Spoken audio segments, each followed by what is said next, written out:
Good afternoon, 3 p.m. It is our Saturday time. Today, this topic was requested by one of our followers on YouTube, and they would like us to talk about succession plan. Succession plan in this context is about small business owners. When you want to think of your future a little longer than your own life, you think of succession plan. Of course, nobody has the crystal ball to know when the life ends or when the life becomes inconvenient. So to plan for that moment comes, to create the continuity for your business to go on forward, that is something a lot of business owners like to know. There's no magic formulas here to say that, oh yes, 1, 2, 3, 4, you do that. But there is some best practices here. So we want to talk about how succession plan is all about. We have a client and who operates a bakery shop, and we can look at their cases, and this is started from the mother worried about the business is not continuing, even though the daughter is in the business, but the mother still worried. So we came up a plan of what to do. Then 3 years later, actually a car accident, and it took mom out of really running the business. She was seriously injured. Of course, cannot work in the bakery anymore. But the succession plan really came into place. At that time, we say that yes, a good go, because there's no surprise. Customers still coming. Things are running just as if the mom is still there. Now let's look at what we have, and you have our YouTube channel in front of you right now, and our YouTube channel is where we deposit all of our webinars. Like today, we're talking about whether a succession plan really beneficial. We're talking about this topic, right? You can see on the YouTube channel there is a live session going on, and then on the bottom, those are videos that we deposited in there. Is more than 1,100 videos we accumulated for the last 4 or 5 years. We have been on YouTube channel every week, 3-4 times, ladies and gentlemen. So we give you the knowledge, we give you the answers, the client asking, we give you the knowledge that you really should know as a business owner. And other than our YouTube channel, you also can get onto our website, which is the communitycpa.com website. On here, you can go, you can onboard with that. You can become our client midnight, 2 a.m. And whenever you're ready, you can come over here, setting up your account, and start uploading your information and tell us your story. Then we'll be coming back to you and getting you onboarded.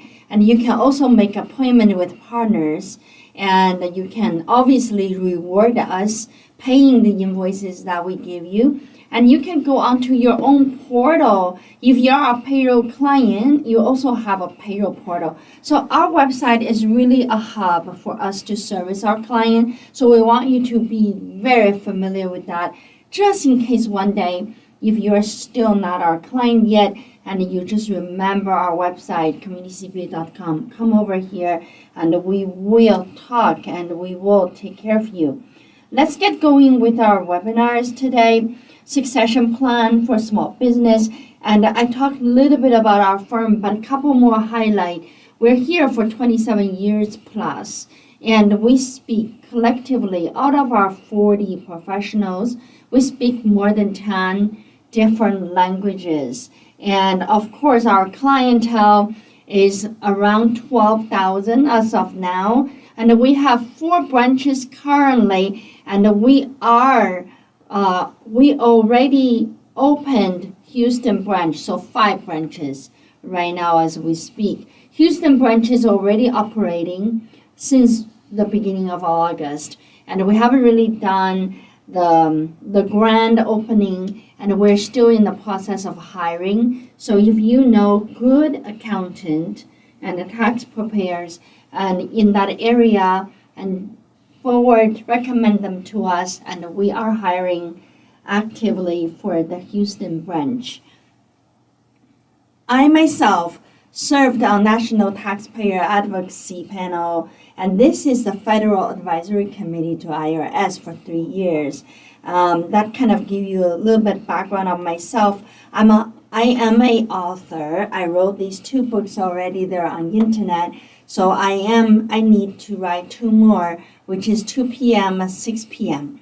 And today's content is largely coming from the book that I am writing related to 6 p.m. 6 p.m. So far, I will title that to be Appointment with Ying at 6 p.m., which is retiring from your business. Obviously, if you want to retire, and you also need to do a succession plan, right? So that is coming from that part of the book. And for all of our webinars, and we ask folks to take responsibility because this is a free webinar. We don't form client relationship at this point. But once you come around, say, hey, Community CPA, we want you to be our service provider. That is when we form this service bond. Then we are responsible for the services that we provide to you. But for internet free knowledge, you want to digest it well and take it with grain and salt and really knows why you use that knowledge for. Make sure you do it right. So that's why we have this no responsibility disclaimer right here for your convenience. So you know that it is a reminder that I need to be responsible for what I am learning here. So succession plan.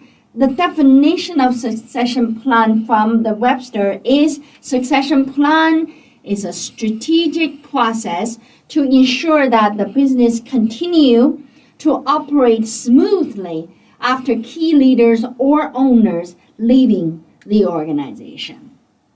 We all know that. The process involves identifying new leaders who may be able to come in, and the process involves the legal, tax, operating component of, drafting it up and finalize the document. Just like many other transitions, it can be complex and include a lot of components and ongoing effort to update it. Succession plan is somewhat different than buy and sell. You come to the point, you say, oh, I want to sell my business. What you really do is you just draft that document, you buy, you sell. You know who's going to buy, you're going to sell. Succession plan kind of have this timelines on it, right? It's like you don't know when that's going to happen, but you want to have a plan right now. That's why it's called a plan. It's not a documentation like agreement, right? It is a plan to speak about the future. So in today's world, I have seen a succession plan that was drafted back in 1930s. It's an old manufacturer in the state when the grandparents owns it, and so they have this succession plan that was drafted in the 30s. But when they are transitioned the factory, it actually didn't go to, it's a grandfather, so it didn't go to the it's a grandfather, it didn't go to the next generation. It skipped a generation to the following one. So we look at this succession plan and come to realize that that plan has been tied with their living trust, so has been periodically updated. It was quite interesting to see how people think about 30s versus what happens right now in the 90s and the 80s. So this is where the succession plan would come in, predict the future, but you can definitely do that if you get all the components together. So changing business landscape is a big deal. In the olden days, you can have the 30s business transition plan that still mirror relevancy in the 80s and 90s. But nowadays, with the internet, with the business ways, how people conduct business are changing. So this business transition plan really need to somewhat addressing that. You just can't really say anything relevant from the 30s to today because CPA firm is not the same. It used to be a pen and a paper and a pile of paper in the office. That is the professional office, professional image. But nowadays, what? Clean desk? You know, you even talking to the professional people on video, you don't go to their office anymore. So there's so much changes in this. That's what we call the changing in business landscape. It makes sense to have a succession plan in today's dynamic business world, like high turnover of the employees, industrial changes, technology changes, and the business service over time changes. So all of these, to have a plan allows the business to go forward and upwards instead of having issue not knowing where to go. Do we have situations, where business owner passed away and nobody knows what to do with that business? I even get calls from clients and from someone, not our client, but will say that, I need to come to your office because my tax preparer passed away. I don't really know where my files anymore. And they said that it's going to take 6 months to figure out what his belonging is. So, but tax is due. I need to get the taxes done. You see what I'm saying? These are what we call the succession plan failed, or there is never one. So having one to address the forward, upward issue, it is the best way to really keep your business going. And the small business owners, I'll tell you, every business is coming from small. If you are already small and you don't keep it going, you end that at your time, then obviously your business will never be big. It takes generation to become bigger. And of course, there are some businesses are becoming big really fast. Like nowadays, you look at Tesla. They become huge business very fast, right?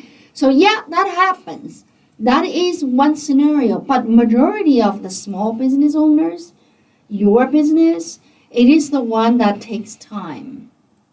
So don't let that die with you or handicapped with you. You want a plan so someone who take that over or someone who buys it from you have that continuing momentum for the business they're taking over. All right, so common reasons for delay on succession planning, so understandable. It's just the business owner probably just got really occupied with building the business. They don't have time. And the succession need seems to be far away. They're strong, they're young. What are you talking about, right? And also, someone would look at that, that is something we don't have to worry right now. That's inefficient to think of the future. Let's just deal with right now. And the plan may be so outdated and is also not flexible enough, right? Those are the one people would say that, all of these reasons will make me feel like I don't want to have a succession plan. Whatever you write on the piece of paper is already outdated. And that is very true. Depends on how you write it, right? You can write it in the way that it will offer the flexibility and help the business to continue to grow. And frequently, these succession plans need to update. And you can't leave the plan there, not touching it once you're done. So that is something that preventing people to do because they felt don't have time. Frequent update, come on. I don't even file my taxes every year because it's too much trouble. How could I do succession plan? If you are that kind of individual, you're just far away from planning because taxes need to plan.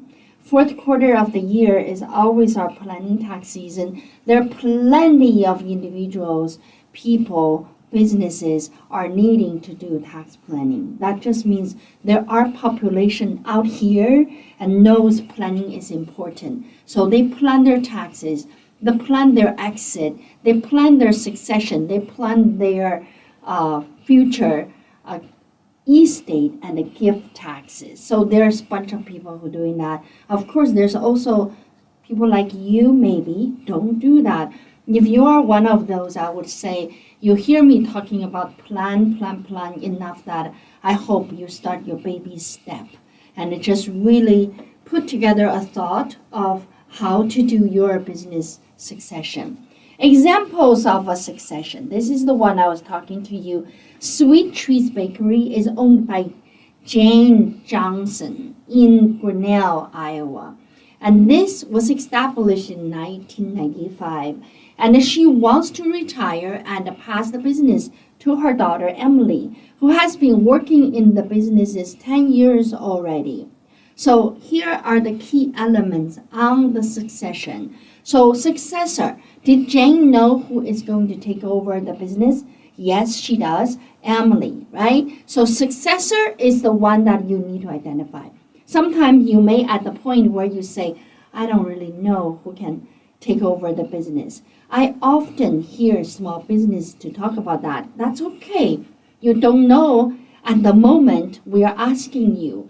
But if I just plant the seed in your mind, saying to you that you need to know, then hopefully when you work your business day in, day out, you think about it. You may be spotting a new hire, thinking this new person, even though so new, but it has good work habit and a good ethic value, and you want to develop this person to be the successor of your business. Nothing wrong with that. You just need to know that's an element of consideration. In succession, you have to have it. You have to have an idea of who could be your successor. Then timeline of succession, that is something you don't even need to outspoke. And if it is just in your mind, you know that, well, I can work like this for 5 more years. That's your timeline. But of course, anything could happen in between. That we will talk about later. But right now, we just want you, the one who wants to transition the business, to have a timeline. Maybe it's 20 years. Maybe it is 15 years. But as soon as you have a number, you already have a timeline. So you need to look at the timeline goes, how many years I gonna do what? So in your mind, you need to plan it that way. Formalizing standard operating procedures. SOP, so important. Operating procedures is almost like cooking menu. The cooking recipe. Grandma cooks really good casseroles, and then grandma has this recipe, and you follow the recipe, you can do the same thing. That is the same in business. You need to have that SOPs on every step of the way. If you got a relatively complex business, then you're going to have many of those SOP. You want to formalizing that SOP, and that is part of the succession as well. Valuating businesses. You can make this item and very straightforward. You can also engage professionals to have them do valuation so you know how much the business worth, right? In succession, you have to know the value when you transition. That is not just because you want the money, it's also for tax purposes. So with that said, you need to know how you do this value. You may know a business valuation person, that's your brother-in-law, so you are, in your mind, you know that the business valuation will be done by him. But you need to know the valuating of business is something that you need to have in mind. Then, funding of succession plan. When someone goes out, someone comes in, the one outgoing, Jane, would want money for selling that business. Where is the money come from? That is the funding succession plan. There's many ways to fund it. I actually have a webinar about buy and sell business. In there, I listed all the ways how you can fund a transition plan, buy and sell. So in this example, what Jane did is she set up a trust fund to put away a portion of the profit each year to build up cash reserve for eventual ownership transfer. So let's say year one, she made $5,000 profit. Then she put away $2,500 and to save that in the company. And for one day, and that lump sum will be paid to her for her to go away, for her to retire from that business. All right. And training and development, of course, while you have this succession plan in mind, you need to grow your people, right? You need to know who is going to be successor. You also need to know that who's going to be this group of people support this successor. And you need to train and develop. Emily undergoes additional training in business management, finance, and Jane mentors her over this leadership and decision-making skills. So those are the things part of the transition. That doesn't come overnight, folks. When you are thinking of the transition, that training should already start. Legal and finance consideration. Jane updates her business legal document to reflect the change of ownership to Emily. So she already got that ready, and when that happens, all Emily needs to do is to pull it out and is already right there.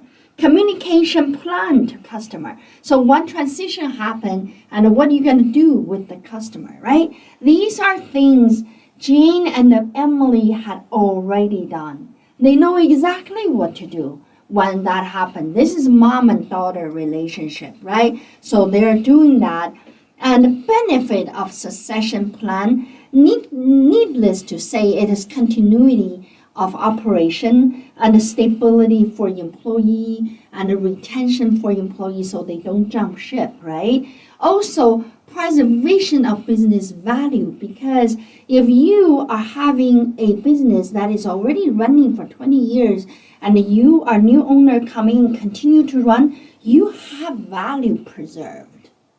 The value like a goodwill of the business preserved. But if you just build a new business, you know you have to build these goodwills, right? And a financial security, that also when you have a succession plan, you would know how to fund that transition. So you have the financial security, you know that you can do it. Legal and regulatory compliance is also important because when you transition a business, say if it is a restaurant transition, that liquor license is tied with the owner. And you have to make a note on that. When you transition this to your son and your daughter, they need to put their name, their record with the liquor commission to make sure that they can get license for that. What if they're drunk drivers? Then they can't, right? So those are the things you would consider when you work through the succession planning. But what if things change? Of course things change. There's no way Jen knows when she retires. And she said that 15 years. But, what if the daughter, Emily, got pregnant and don't want to do this anymore? And what if the new bakery come next door kind of watering down their customer bases? And what if another COVID happened and this store just cannot happen, just cannot open anymore? All of these what if will make things change. So that really hinged upon the flexibility of your succession plan and training you have for your upcoming leaders. So when you have what if, what we want to say to you is you need to develop universal talent. Universal talent. So for Jane, is she only going to work with Emily, or she's going to look beside Emily, see who else is there, always helping out, working there for a long term? So she would look into that person to develop. We call that universal talent development. Universal talent development means that is not situated on a person, but is situated on the environment to see who might come up. If this doesn't work, the other one works. There is a benefit because you can identify future leaders faster and you can provide trainings earlier. You can enhance your company's capabilities by boosting staff's morale and engagement, right? So you make these people our future readiness. So they're ready if Emily happened to not take over and Emily just goes, I'm too busy, Mom don't want your business anymore, you can sell to someone else. You can make succession plan with Sarah. She always worked there. Emily worked there for 10 years, Sarah worked there for 5 years, so it's a good candidate for that, right? So your business must identify these universal talents that is just out there and who they are, how they do, and you want to make a team of it. And we have a law firm, and the lawyer retires, and of course the son of the lawyer took over the firm. But what I was so impressed is the son has a team already built from his father's time, because his father used to tell him that, oh, this lawyer is about the same age as you when I'm not here, and you know you can trust him, and two of you should really be able to work together. So the father already looked into different talent to develop to enhance that leadership. So those are things we have seen people doing it. I'm not here just give you textbook saying that's what says in the textbook. No, these are exactly things our clients are already doing. We just want to tell you what other people do. That is exactly how I write that books, right? I wrote those books because I have examples from our clients doing this. So we knew, and based on their success, we know those are good things to do. And I always felt like, in the first 25 years of my practice, of course I work with people who are older than me. So I always told myself that whatever they do, I'm going to learn right now because I will come to that time and I will need to understand it. So when I saw a succession plan, and I thought these people who made the succession plan, they must have a lot of time on their hand. How could any business people has time to even think about it? But time and time, it proved to me that people with succession plan transition the business to the people they want to transition. Those business grow really well. And you want to start developing leadership skills across the board. And if you have 40 employees, like Community CPA does, you want to develop that talent to everyone is there. Because in your succession plan, and these people are the candidate, can come in to help you continue that practice and continue the way you want them to continue. So with this one, and we also said that another way to deal with the what-if situation is what we call the modular succession plans. Modular succession plan is like a Lego plan, right? So you have this big business, but in your mind, you want to carve that up into Lego pieces so you can transition one modular at a time.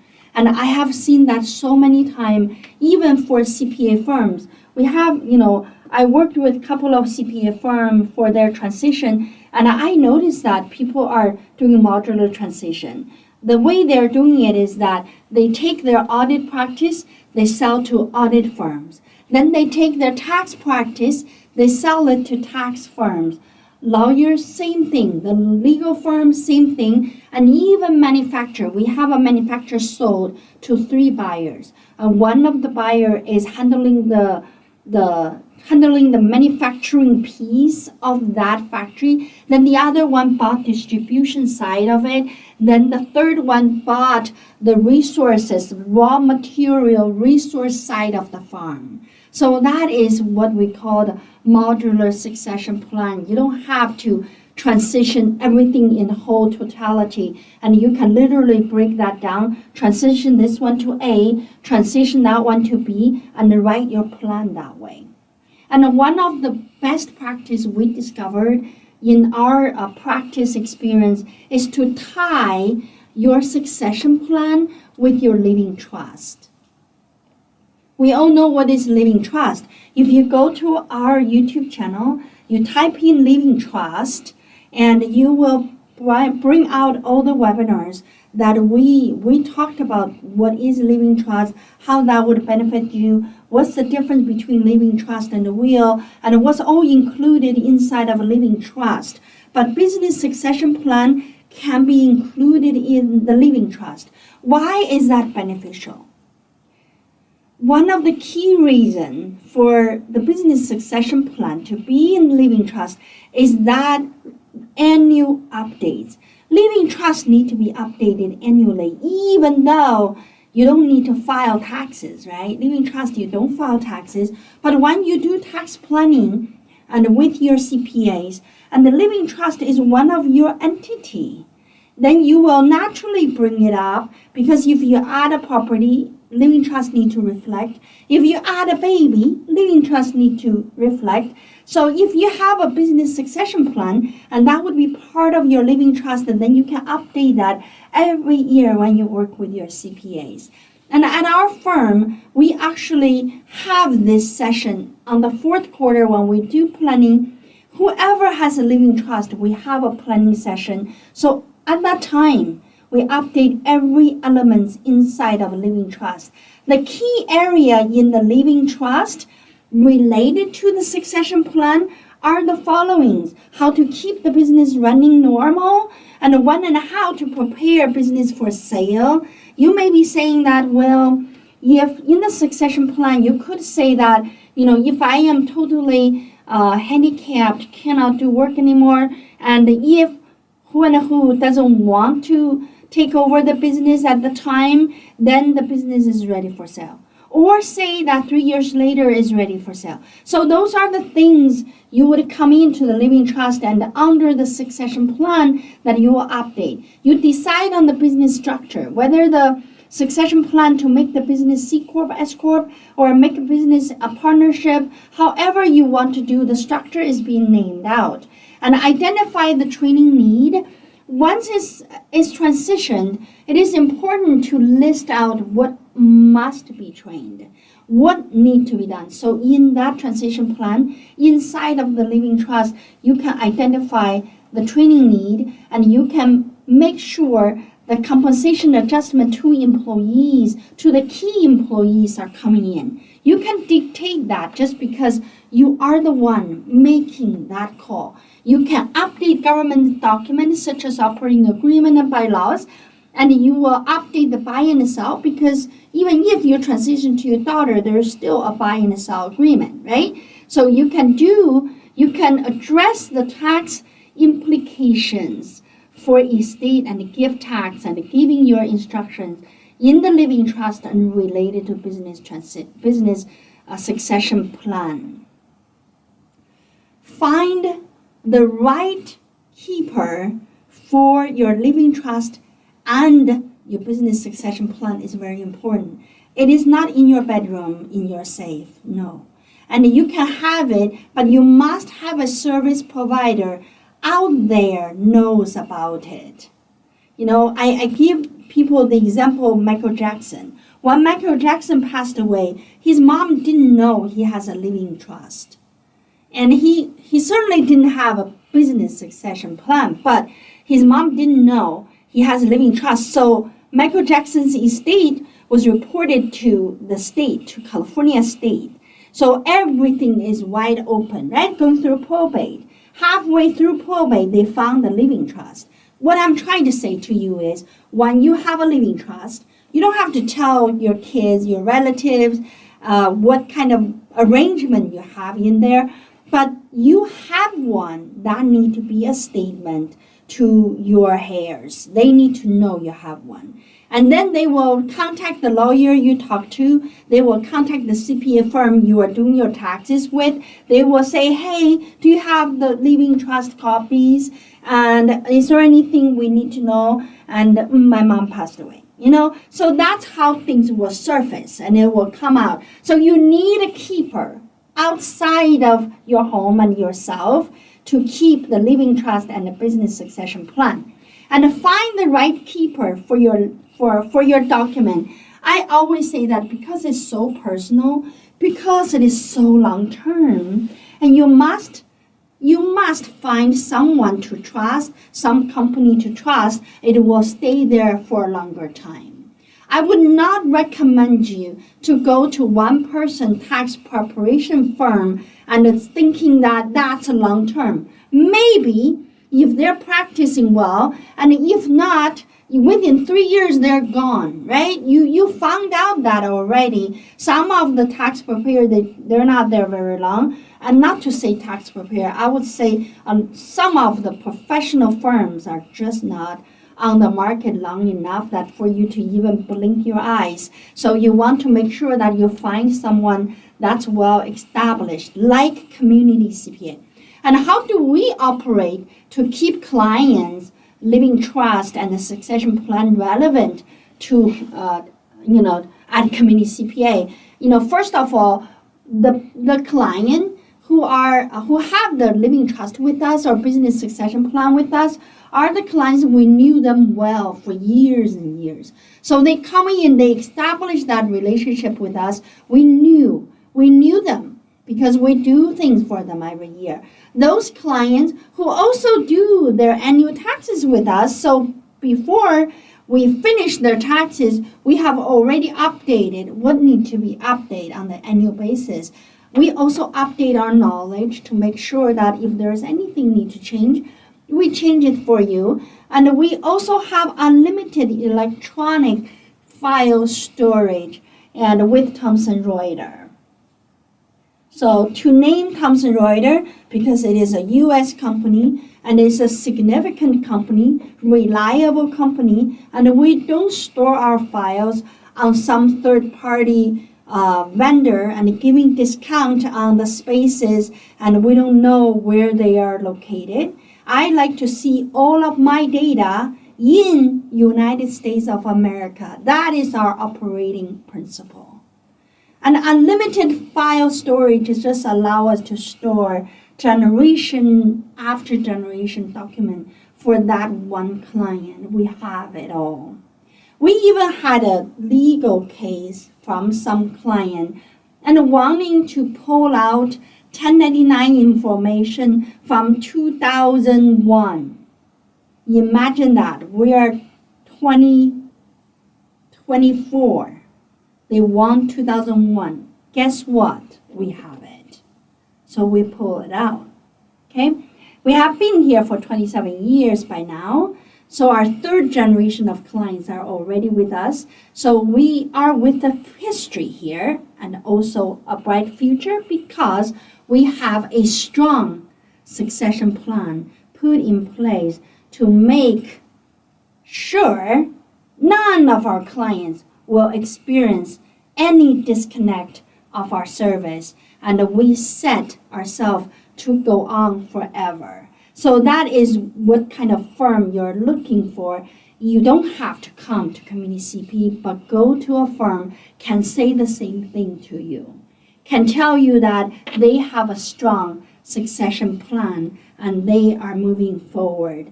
And with everything in place and the leadership in place, files in place, knowledge updated regularly. Important, right? Conclusion.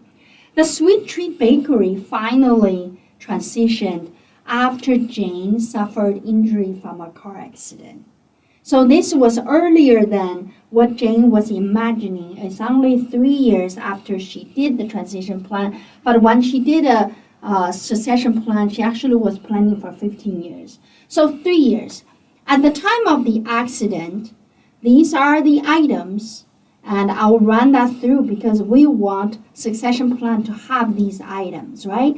So successor, she has a successor, Emily, and she stepped in right away. Timeline of succession. So this one had a what if happened. So timeline pushed forward, but it didn't take very long to get Emily in place. So the succession timeline, it was flexible enough that to meet what if situation. Formalized standard operating procedure. You guess what?